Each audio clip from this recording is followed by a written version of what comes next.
Good morning, welcome all of you, Bande Matram. So here we are going to discuss right now on role of rejection in integral yoga. So very, of course, oft discussed topic right now. So this is the topic what the role of rejection in integral yoga. So this topic contains a couple of things like yoga, integral yoga, and the third are the rejection. And of course, we are coordinating in a fascinating manner, that is the role of rejection. So, basing on this three words, three concepts, we are going to have a short, of course, brief discussion on this English episode here right now. So this is a very brilliant topic, almost an oft discussed topic. People keep querying for a longer time. They keep asking many questions on this point, of course. So this is the topic of discussion right now. So we'll discuss right now what is this yoga. Yoga, that is a continuous process. This is a ceaseless process. It is being pursued since time immemorial. So because we know yoga means union with the divine. For this union, actually this process, this pilgrimage, this journey, it is a continuous process. It has been continuing birth after birth, yugas after yugas. It is a continuous process and we are going. So this is the thing. Yoga means union with the divine. So right now we'll see specifically we are going to discuss on integral ego that is pursued by our master and mother, Sri Aurobindo and mother. So finally they have defined it is from Sri Aurobindo on integral yoga. A radical and a total change of consciousness is not only the whole meaning but the whole method of integral yoga. Sri Aurobindo, very interesting, very technical definition Sri Aurobindo has provided here. A radical and a total change of consciousness is not only the whole meaning but also the whole method of this integral yoga.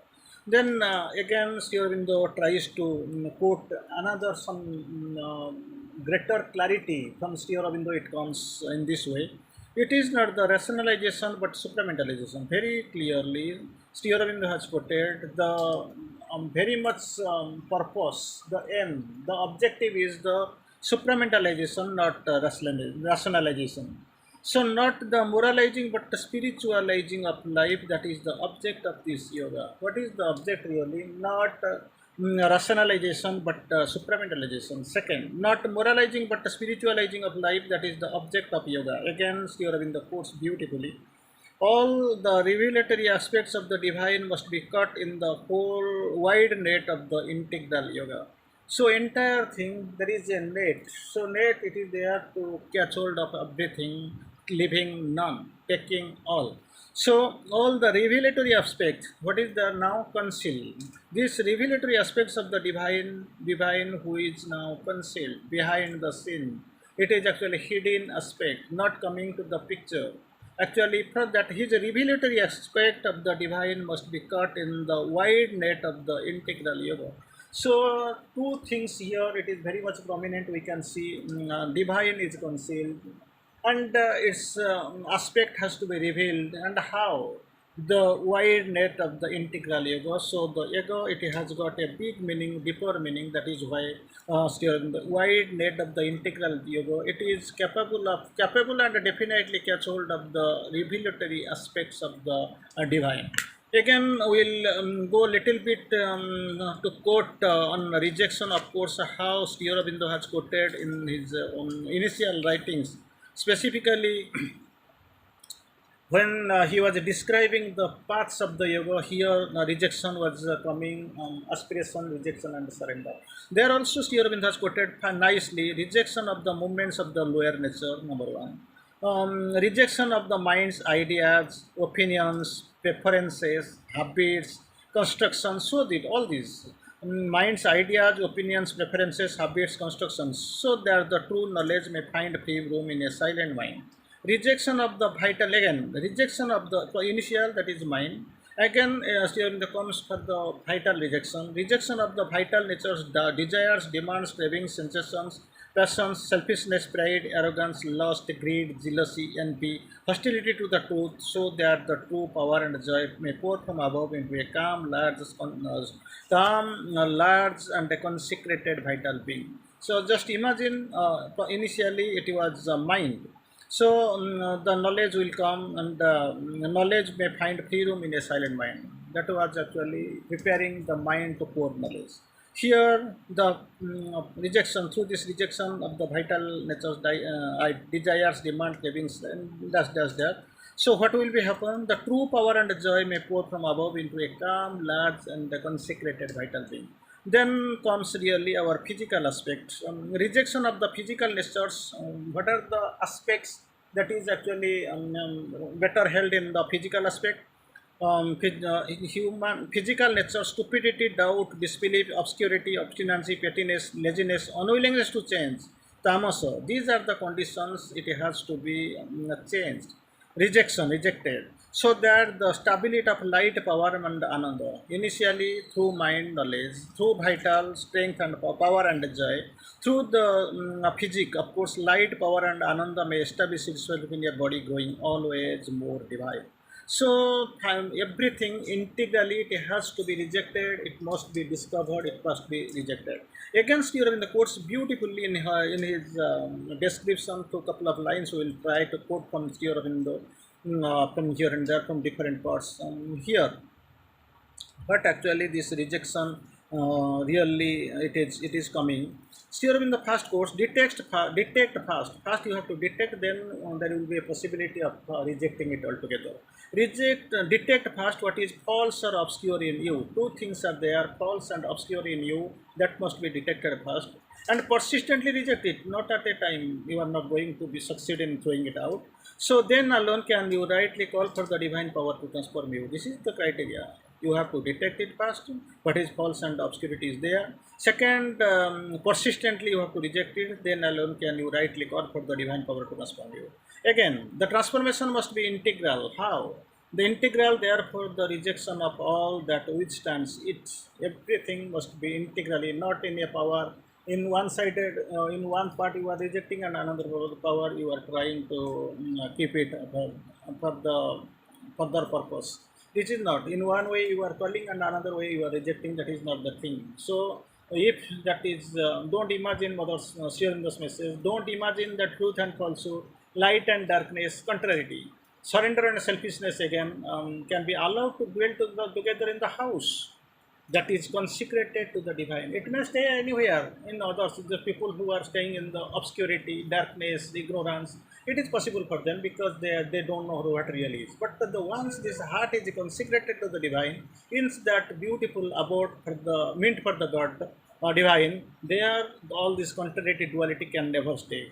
Again, when we reject passionately, we mean simply that we can't appreciate and explain. That must not happen. That is not actually. When passionately you are rejecting, this can't appreciate and explain. Again, another term which is also coming, that is on renunciation. What we have not renounced has no worth. So this renunciation, it is the integral part of this sadhana. It plays a big part. We renounce ourselves in order to find ourselves. That is the criteria. We renounce ourselves in order to find ourselves. Because if you wish to install the living presence, keep the temple clean, that has to be done. Again, all renunciation is not is for a greater joy yet ungrasped. A greater joy is ungrasped, but actually problem is that we feel it is everything is our, and we are satisfied. Once we are satisfied means we are gone.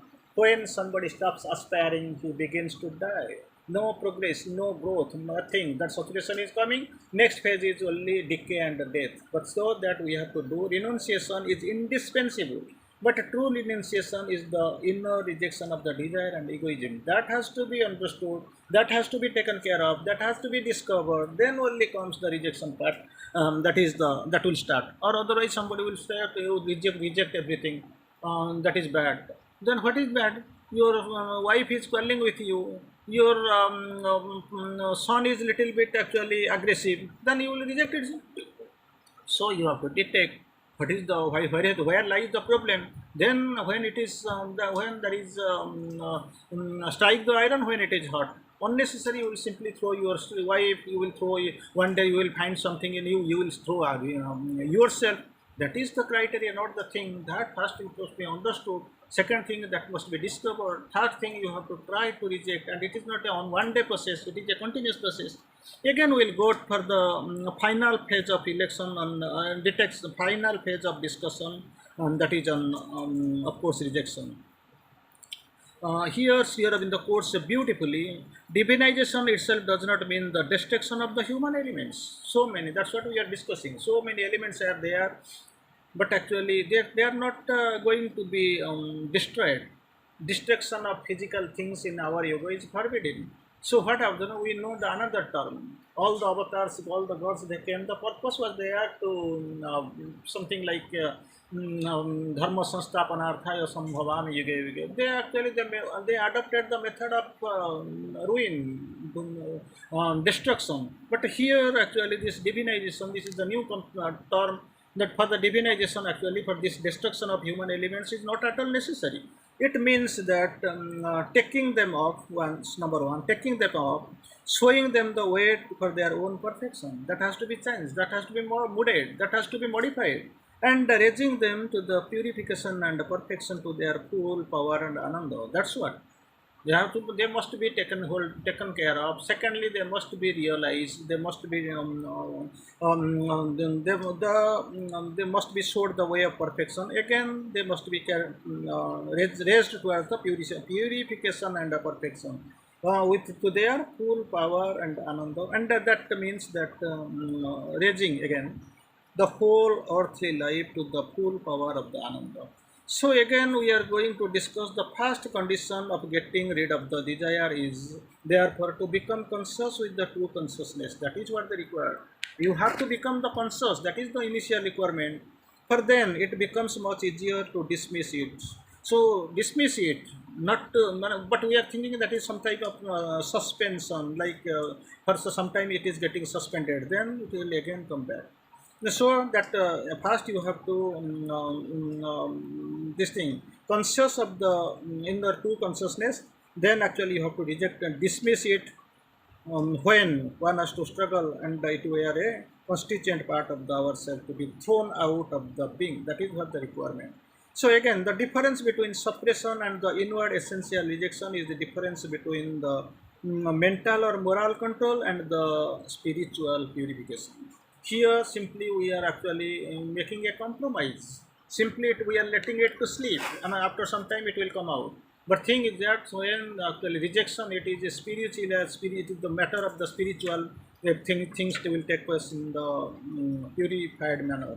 So how will be the language then? I want the thing is that everything which hankers after it's desirable to the vital.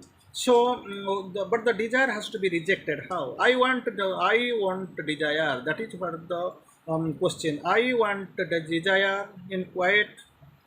The right thing to say, even if I don't desire, cannot be said as the by the vital. It can't be said because if vital we know, best servant but a bad master, good servant but a bad master. So it never wishes to be changed. That is not in the in its actually a point. That is not there. So still there is something in the being and can say I don't desire and refuse to recognize the vital desire as a part of the true being. That's what happens. It is there because true spiritual being, true spark of the divine, it is well seated here. Then it has to be one has to be conscious and know the real I, not this egoistic I, and this must come to the in the prominent to the front. Again, what I have to do instead of desire, there must be a single-minded aspiration to the divine. That is what the requirement. I can't help desiring, but I will not satisfy my desire. I refuse the desire as well the satisfaction of the desire. That is the work.